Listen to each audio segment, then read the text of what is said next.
Good afternoon, CFM. This is Coach Matt. Welcome to our Friday workout. Let's begin with 3 rounds through the warm-up today. So grab your jump rope, get where you can see a clock, and we're just doing 30 seconds of jump rope warm-up. In the beginning, start with just easy bounces, and then you can move to quicker and quicker bounces. And then if you want to practice double unders, getting ready for Annie later on in the workout, you can practice some dubs. Next is going to be drinking bird. So this is some hamstring prep as well as some bracing prep. So make sure that you are braced for this.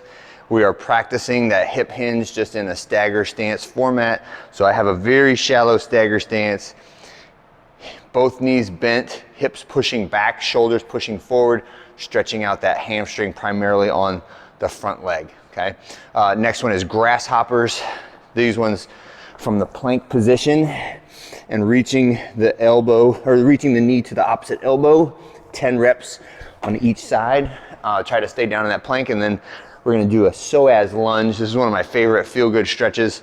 So I'll just plant the pipe in the ground like that, try to keep the pipe relatively vertical, and I'm grabbing near the end of the pipe, and then I step my opposite foot up so that my toes are in line with the pipe, and my same side leg backwards. And as I step back, I'm kind of rotating my armpit towards the pipe, and you can grab onto the pipe for a little extra support, and just kind of twisting into it, trying to stretch out your back, your psoas, your hip flexor, everything in that stretchy spot for about 15 seconds. Switch hands, switch legs, and do the same on the opposite side. And again, it feels real good. Last one, warm-up set of deadlifts. So standard deadlifts today. We are working our way down the progression of weights going up, reps going down. So the power output is increasing. We are moving towards smaller sets as we go towards a max out in one more cycle.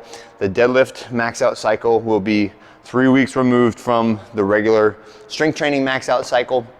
So beginning of January will be our next max out week, and then 3 weeks after that, beginning of February-ish, will be our max out week for deadlifts. So today's gonna be sets of 4. So we have 5 sets of 4 programmed in here. The first 2 sets are heavy but moderate, right? So there's kind of like programmed warm-up, 65, 70%.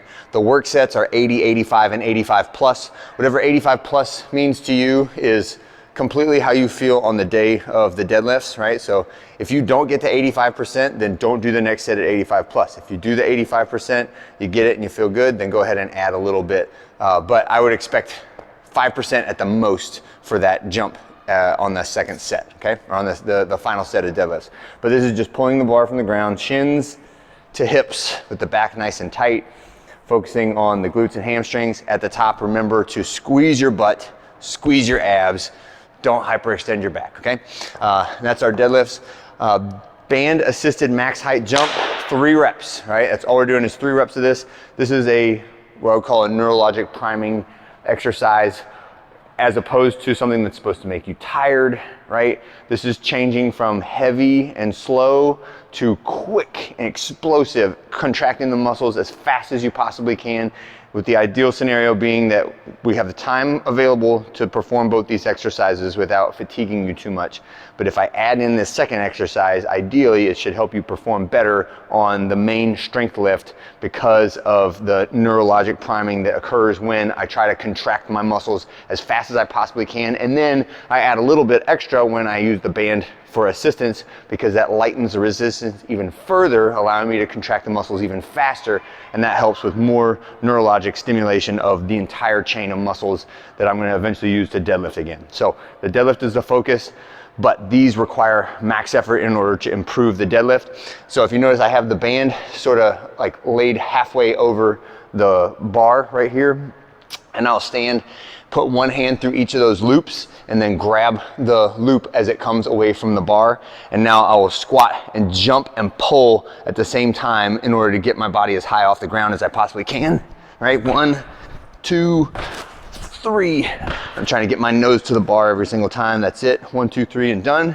And then rest a little bit. Make sure your heart rate's nice and low before you come back to your next set of deadlifts. That's it. Annie, right? Annie is our benchmark. We may end up starting different groups because Annie is a relatively short workout, and the deadlifts will take people many different amounts of time because of the strength and recovery demands of like a 450-pound deadlift versus a 250-pound deadlift. The time it requires to recover from those is different. So make sure that my priority is definitely on doing a really good job on the deadlifts. Annie is kind of like the fun, this is a dessert after you've eaten your steak and potatoes, okay?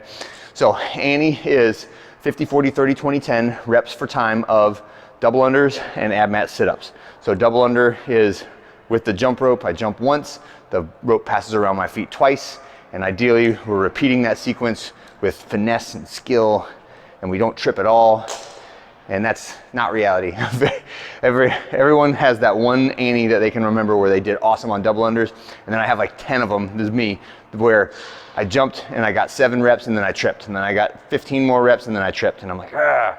So if today's not the day with double unders, no worries, right? Get the workout in, do the singles, keep your metabolic intensity high, and don't sweat it. If today is the day, then just enjoy it. Enjoy the heck out of it, all right? So you do your 50 double unders or 100 singles, and then you're gonna drop down and you're gonna do 50 ab mat sit-ups.